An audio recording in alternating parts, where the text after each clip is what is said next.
Iran వ్యాప్తంగా ప్రభుత్వ వ్యతిరేక ఆందోళనలు మిన్నెంటాయి. రాజధాని టెహ్రాన్తో పాటు దేశవ్యాప్తంగా ఆ దేశ సుప్రీం లీడర్ అయతొల్లా అలీ ఖమేనీకి వ్యతిరేకంగా ప్రజలు పెద్ద ఎత్తున ఉద్యమిస్తున్నారు. మరోవైపు నిరసనలను అణిచివేసేందుకు ప్రభుత్వం కఠినంగా వ్యవహరిస్తోంది. ఈ పరిణామాలను అగ్రరాజ్యం అమెరికా నిశితంగా గమనిస్తోంది.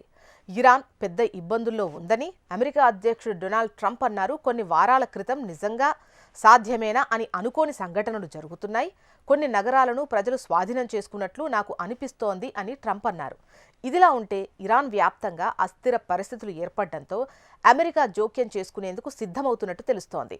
ఇరాన్పై యుఎస్ దాడి చేసే అవకాశం ఉందని ఇజ్రాయెల్ వర్గాలు తెలియజేశాయి. ఈ నేపథ్యంలోనే ఇజ్రాయెల్ హై అలర్ట్ అవుతోంది. ఇరాన్ పరిణామాల గురించి ఇజ్రాయెల్ ప్రధాని నెతన్యాహు మాట్లాడుతూ ఇరాన్ ఇజ్రాయెల్పై దాడి చేస్తే భయంకరమైన పరిణామాలుంటాయని ఆయన హెచ్చరిస్తున్నారు. ఇరాన్ పరిస్థితుల్ని నిశితంగా పరిశీలించాల్సిన అవసరం ఉందని, అంతర్గత అస్థిరత ఇజ్రాయెల్ వ్యూహాత్మక లెక్కల్ని ప్రభావితం చేస్తుందని అన్నారు. ఇజ్రాయెల్ ప్రధాని బెంజమిన్ నెతన్యాహు అమెరికా విదేశాంగ కార్యదర్శి మార్గో రూబియో శనివారం ఫోన్లో మాట్లాడుకున్నట్టు ఇజ్రాయెల్ వర్గాలు తెలిపాయి. ఈ చర్చల్లో ఇరాన్లో అమెరికా జోక్యం చేసుకునే అవకాశం ఉందని తెలుస్తోంది. గతంలో ఇరాన్ నిరసనల గురించి ట్రంప్ మాట్లాడుతూ నిరసనకారులకు హాని కలిగిస్తే అమెరికా జోక్యం చేసుకోవడానికి సిద్ధంగా ఉందని చెప్పారు.